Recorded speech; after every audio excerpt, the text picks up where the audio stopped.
मौला बख्श और उसकी पत्नी एक गांव में रहते थे। वे अपने बच्चों के साथ सादगी और संतोष से जीवन जी रहे थे। गांव के सभी लोग उनका बहुत सम्मान करते थे। एक दिन मौला बख्श की पत्नी ने कहा, मेरा ख्याल है कि हमें अपनी बैलों की जोड़ी में से एक बैल बेच देना चाहिए हमारे काम के लिए। वैसे भी हम बूढ़े हो रहे हैं और अब ज्यादा मेहनत नहीं कर सकते।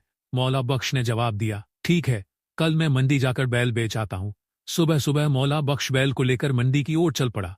रास्ते में उसे एक आदमी मिला जो घोड़ा लेकर जा रहा था। वह घोड़ा काफी सुंदर और तंदुरुस्त लग रहा था। वह आदमी मौला बख्श को देखकर रुका और पूछा, भाई, इतनी सुबह कहाँ जा रहे हो? मौला बख्श ने बताया कि वह मंडी में बैल बेचने जा रहा है।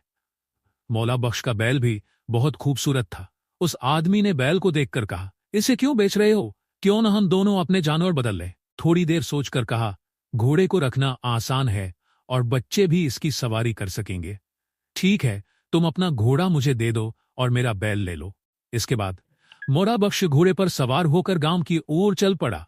कुछ दूर जाने के बाद उसे पता चला कि घोड़ा तो अंधा है। वह फिर मंडी की ओर वापस चला। रास्ते में उसे एक और आदमी मिला जो एक भैंस लेकर जा रहा था। भैंस मोटी और तगड़ी थी। उस आदमी ने पूछा, भाई, कहाँ जा रहे हो? मौला बख्श ने उसे बताया, मैं बैल बेचने जा रहा था, लेकिन रास्ते में मैंने उसे एक अंधे घोड़े के साथ बदल लिया है। आदमी बोला, अगर चाहो तो मैं तुम्हारे घोड़े के बदले अपनी भैंस दे सकता हूं। यह घोड़े से बेहतर है।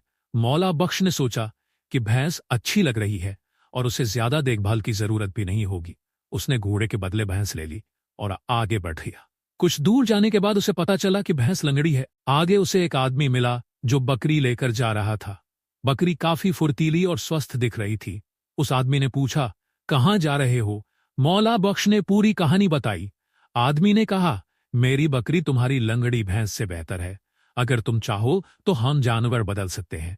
मौला बख्श ने खुशी खुशी बकरी ले ली, लेकिन थोड़ी देर बाद उसे पता चला कि बकरी बीमार है। वह फिर मंडी की ओर चला। मंडी के करीब उसे एक और आदमी मिला जिसके पास एक मुर्गा था। बात करने के बाद उन्होंने फिर जानवरों का आदान प्रदान कर लिया। अब दोपहर हो चुकी थी और मौला बख्श को भूख लग रही थी, लेकिन उसके पास पैसे नहीं थे। उसने सोचा कि बैल बेचकर पैसे कमा लेगा, इसलिए वह घर से पैसे लेकर नहीं निकला था। अब उसके पास केवल एक मुर्गा था। बड़ी मुश्किल से उसने मुर्गा बेचा और मिले पैसों से खाना खरीदा। वह एक पेड़ के नीचे बैठकर खाने ही वाला था कि एक गरीब आदमी आया और बोला, मैं भूख से मर रहा हूं, कई दिनों से खाना नहीं खाया। मौला बख्श को उस पर दया आ गई और उसने अपना सारा खाना उसे दे दिया। फिर वह घर की ओर चल पड़ा। उसकी पत्नी घर का सारा काम कर चुकी थी और बच्चों को कहानी सुना रही थी। जैसे ही मौला बख्श घर पहुंचा, बच्चे दौड़कर उसकी ओर आए।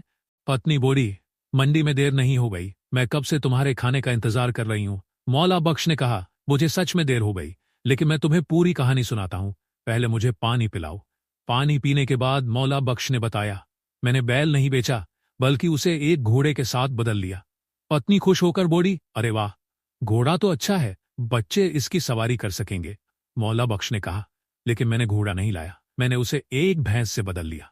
पत्नी ने और भी खुशी से कहा, भैंस तो और भी अच्छी है, अब बच्चों को दूध मिलेगा। मौला बख्श ने फिर कहा, लेकिन मैंने भैंस के बदले बकरी ले ली थी। पत्नी ने कहा, बकरी का दूध तो और भी फायदेमंद होता है। मौला बख्श बोला, मैंने बकरी को एक मुर्गे से बदल लिया था। पत्नी ने कहा, मुर्गा भी अच्छा है, उसकी बांग से हम सुबह जल्दी उठेंगे। मौला बख्श ने धीरे से कहा, लेकिन मैंने मुर्गे को बेचकर खाना खरीद लिया था। पत्नी ने मुस्कुराते हुए कहा, बहुत अच्छा किया, तुम्हारी सेहत ज्यादा जरूरी है। फिर मौला बख्श ने कहा, लेकिन मैंने सारा खाना एक भूखे आदमी को दे दिया।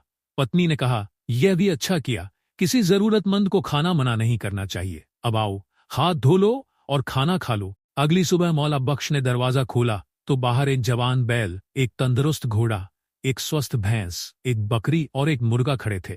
साथ में एक चिट्ठी भी थी जिसमें लिखा था, तुम्हारे राजा ने फकीर के भेष में तुम्हारी परीक्षा ली, तुम्हारी नेकदिली के कारण यह सब इनाम में दिया जा रहा है, स्वीकार करो।